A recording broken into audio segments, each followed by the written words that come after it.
বাজিতপুরে এই ছেলেটি আসছে দাদা নেওয়ার জন্য। এটা কি? এটা খুলে দেখো, খুলে দেখো কি নেশা। আপনার কত টাকা ছিল দেখো আগে কি এটা? গাঞ্জা, গাঞ্জা। ভাই আপনার বাড়ি কই? চুয়াডাঙ্গায়। কোথায় থাকেন? দাউদপুরে। দাউদপুর কারখানা থাকেন?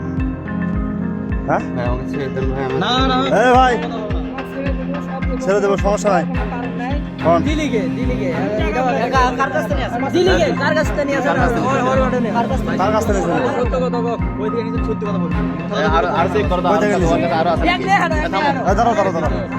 থেকে নিয়েছেন? সরকারের কাছ থেকে। সরকারের কাছ থেকে নিছেন? কার কাছ থেকে নিছেন? তুমি লুঙ্গি খুলে আপনি টাকা